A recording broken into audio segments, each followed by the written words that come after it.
David, buenos días. Bienvenido a este primer programa de Ánfora de BIS Televisión Virtual.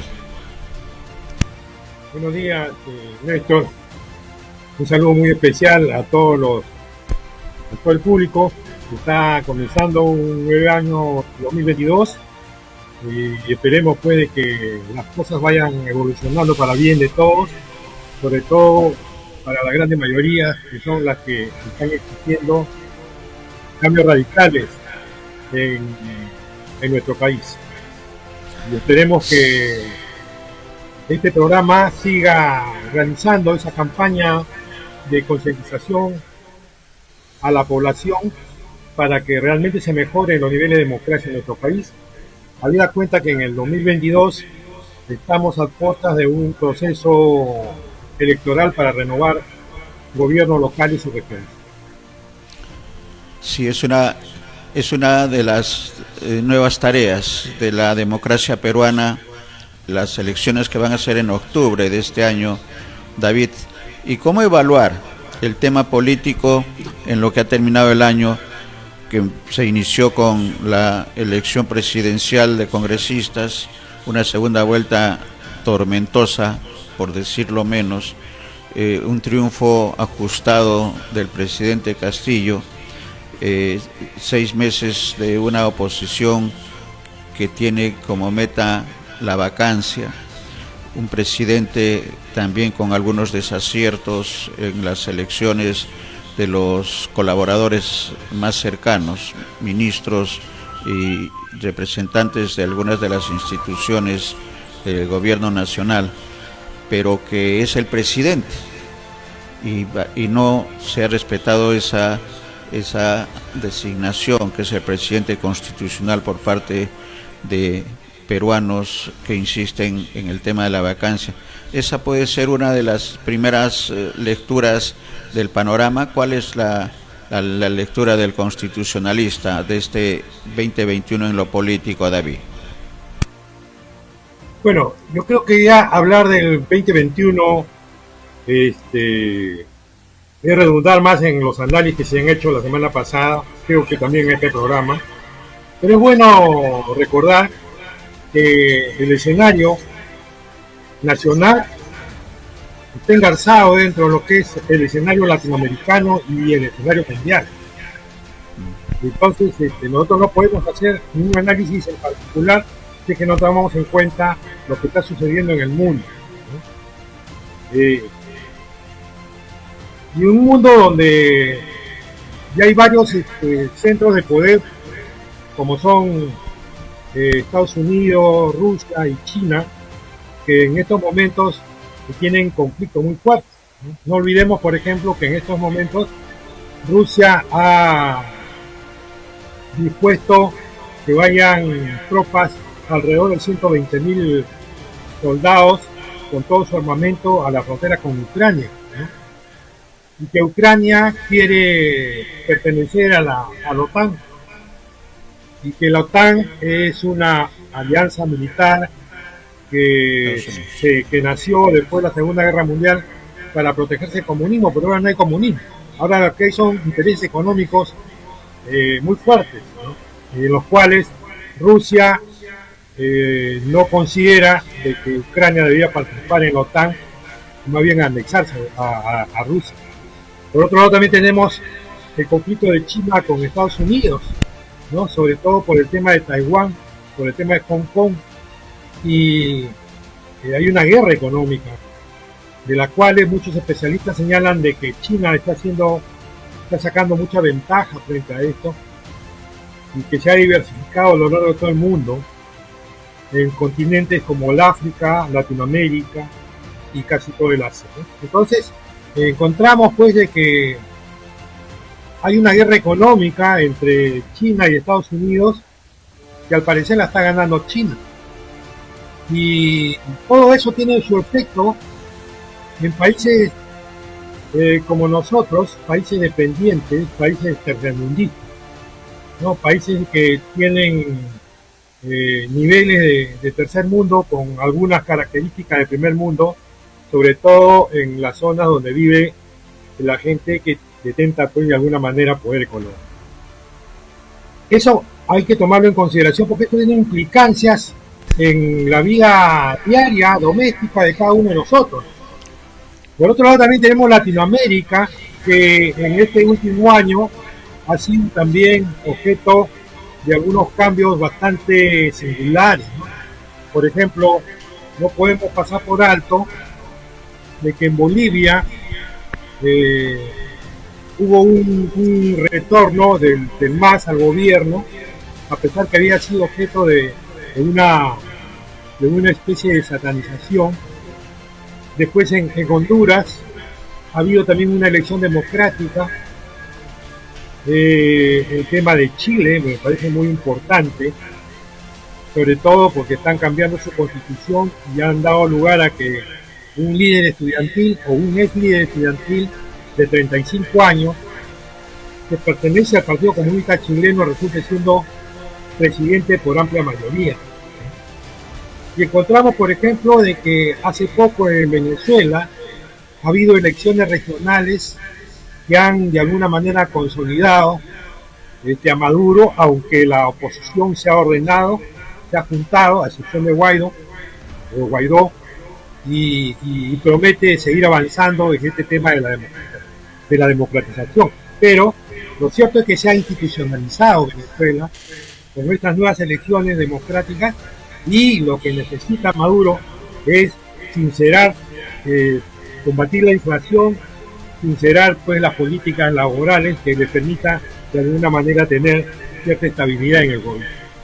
Y tenemos próximamente, por ejemplo, elecciones en Colombia, donde hay un reverdecimiento de los grupos de derecha, pero también un ascenso de algún líder de izquierda que al parecer resulta favorito en las elecciones. Y también en el tema de en Brasil, en el mes de octubre del 2022 va a haber elecciones y al parecer Lula se está perfilando como un grupo gobernante nuevamente, ¿no? También hay algunos reveses, como el caso de Argentina, donde se eligió a un gobierno progresista, pero la derecha ha avanzado tremendamente en este último proceso electoral de carácter provincial. Y encontramos pues en Latinoamérica un ambiente bastante conflictivo, donde hay una especie de resurgimiento de gobiernos progresistas, pero en condiciones diferentes a las que había anteriormente. Y encontramos dentro de ello la elección de Pedro Castillo.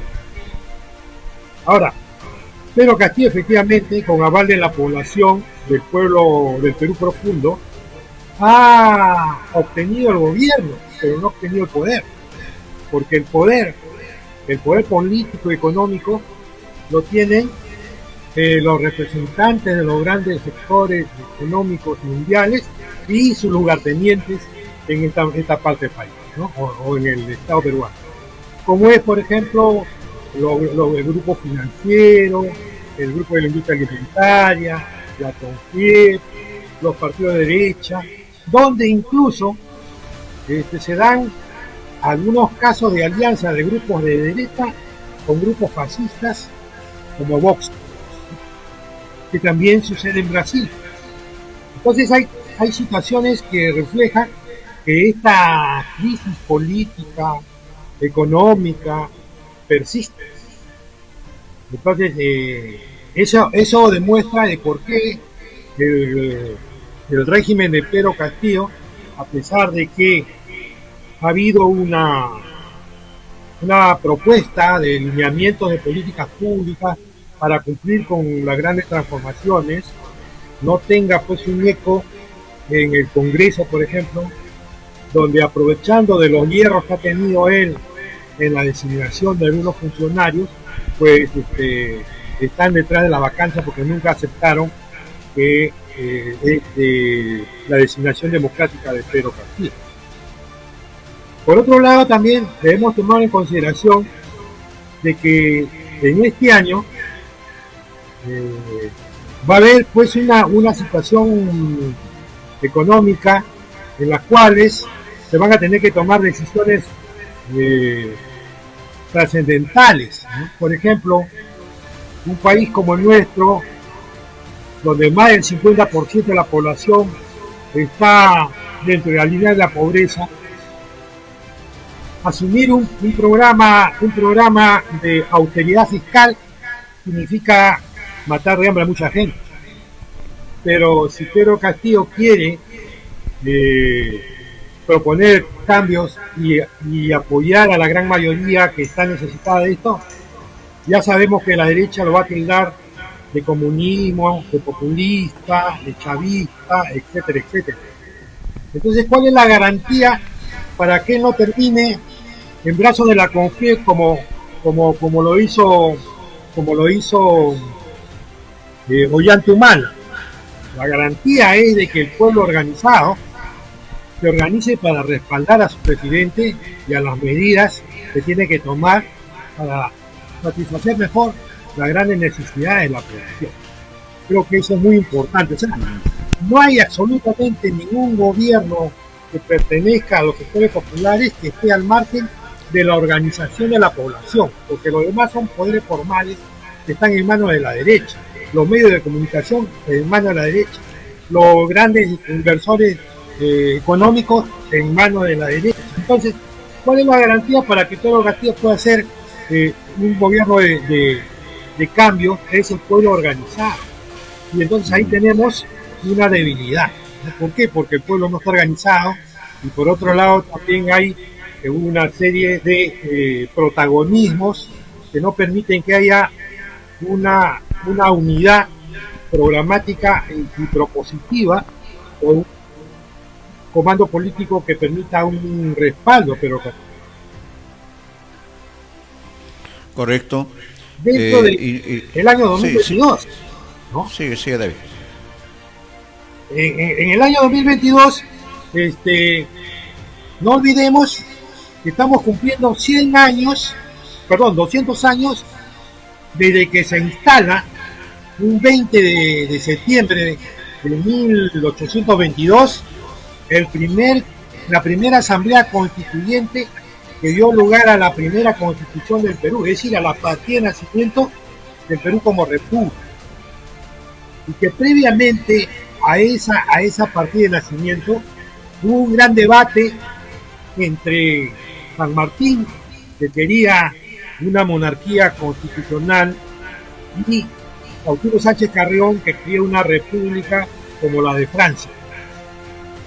Y hubo un gran debate, de tal manera de que San Martín, al fracasar su negociación con Bolívar, se va del país y queda José Faustino Sánchez Carrión, quien hace prevalecer en este Congreso Constituyente que dio lugar a la Constitución en 1823 y que se instaló el 20 de septiembre de 1822, una república, ¿no? Una república que de alguna manera asumía a la religión católica como la religión oficial, pero que solamente consideraba ciudadanos aquellos que sabían leer y escribir y que tenían propiedades.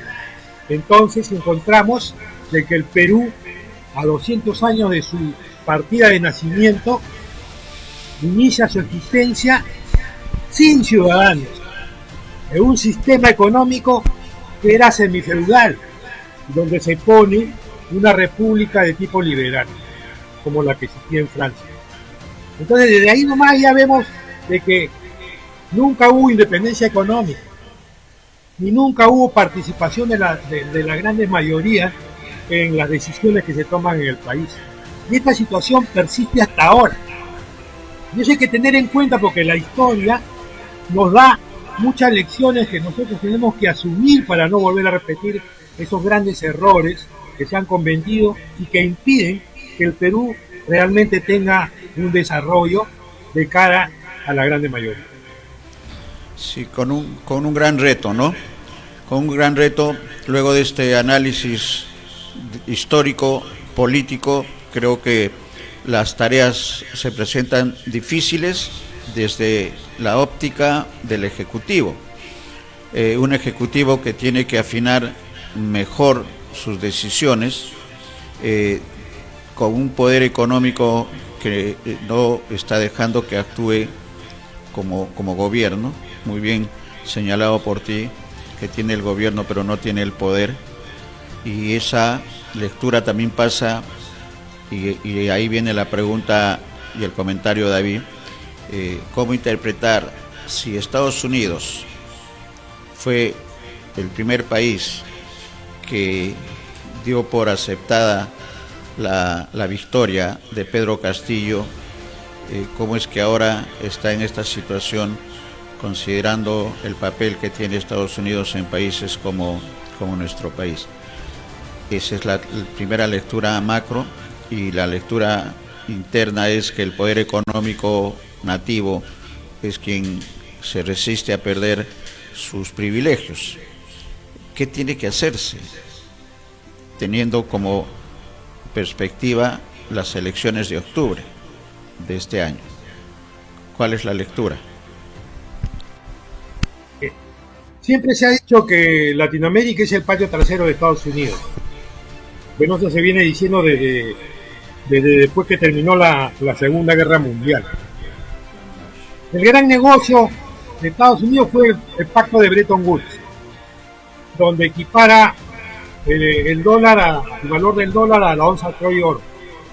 Pero después ha venido pues un proceso de evaluativo que tuvo su punto más alto en la época de Nixon, cuando Estados Unidos se da cuenta que hay miles de billones de dólares fuera de Estados Unidos que no pueden ser convertidos a oro por el Tesoro Público.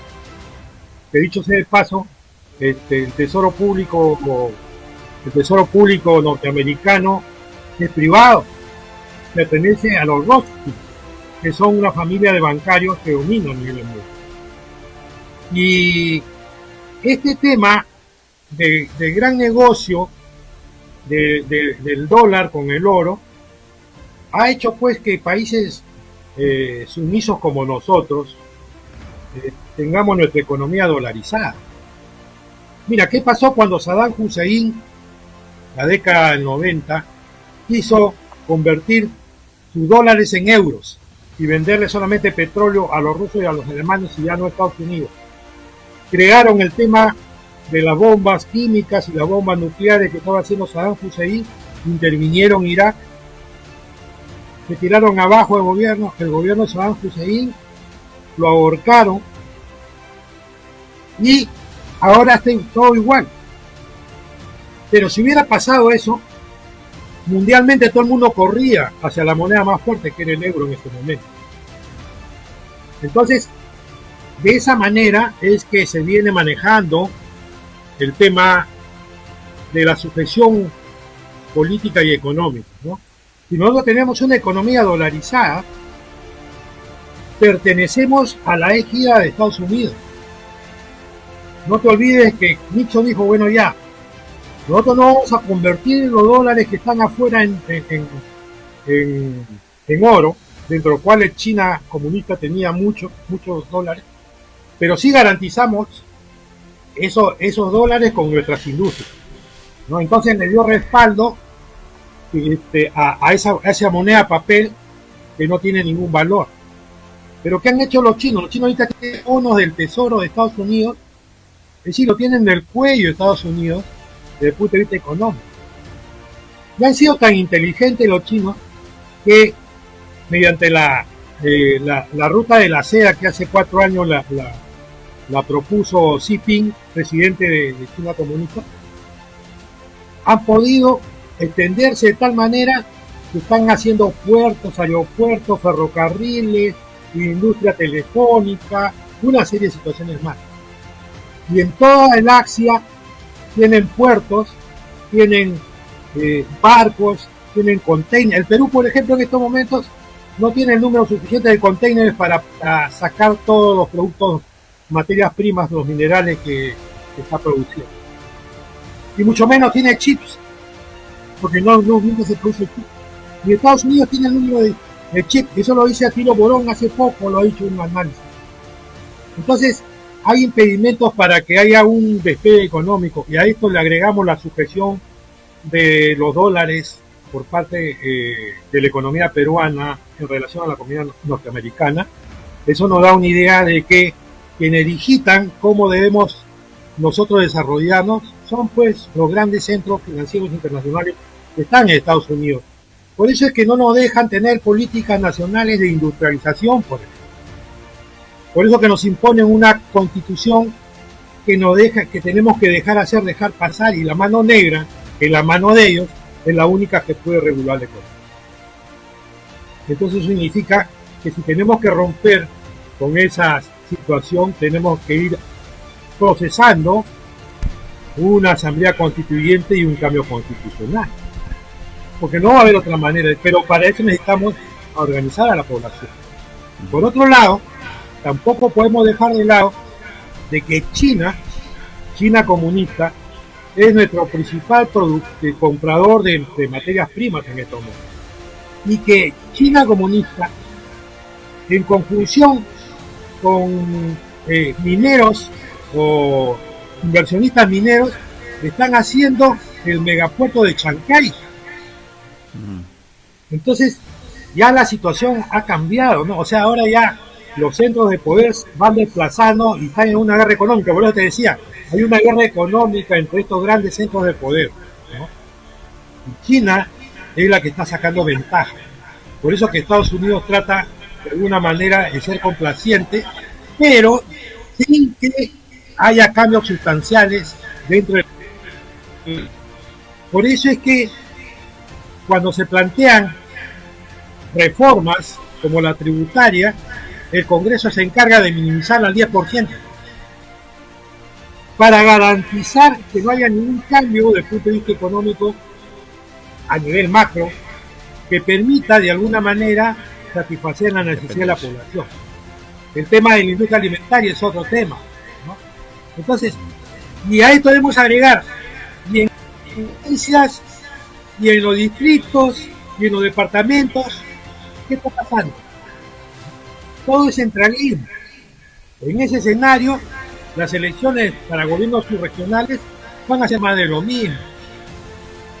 Entonces la única alternativa, vuelvo a repetir, es de que haya una organización de ciudadanos, de pobladores, o un comando unificado, un liderazgo unificado que permita apoyar las políticas públicas que ya se han planteado y que están siendo boicoteadas por la derecha, que está haciendo alianzas con grupos fascistas como Fox. Estamos frente a una coyuntura bastante difícil en el 2022, pero depende también de la población, claro, que tome conciencia de que la única forma es por ahí. Correcto, yo me quedo con esta parte final, David, que la población organizada e informada además pueda tomar decisiones para el nivel de los gobiernos regionales y locales que tienen su cita con las urnas este octubre, puedan iniciar esto que significa ir al gobierno nacional y tener una población organizada y además informada, pueda permitir nombrar y elegir a sus representantes que puedan defenderlos, para no caer en el pesimismo que señalas de más de lo mismo. Entonces creo que la población, antes de estar organizada, tiene que estar informada, y esa es una tarea del gobierno nacional, que no lo está haciendo. No lo van a hacer los gobiernos regionales y municipales por sus limitaciones y la elección de cada 4 años. Creo que hay un papel muy importante de los medios de comunicación, que también hay que diferenciar. Los medios de comunicación de señal abierta, que son el reflejo del poder económico, y los medios alternativos, la televisión y la radio virtual, las redes sociales, que también son muy importantes, sobre todo para el público joven. Esa creo que son las tareas y las perspectivas de este 22, salvo mejor opinión, David. Mi estimado Néstor, estamos frente a una coyuntura bastante difícil, pero depende de la población adelante. ¿no? Y para eso vuelvo a saludar a este programa porque nos permite de alguna manera pensar en voz alta y con un nivel crítico que nos permita tomar conciencia de que todo está en nuestras manos, que realmente el soberano real es el poder, no los grandes medios de comunicación, ni mucho menos los grupos políticos enquistados desde hace 200 años en nuestro país y que lo único que generan es discriminación y desigualdad. Esa es la conclusión, creo, y excelente porque eso es optimismo. Y vamos a esperar. Los primeros 6 meses, creo, David, ya en la parte final, los primeros 6 meses de este gobierno del presidente Castillo van a ser decisivos para lo que ocurra en el segundo semestre, que ya tenemos una cita con las urnas en el tema de gobernadores regionales y alcaldes provinciales y distritales. Muchas gracias, David.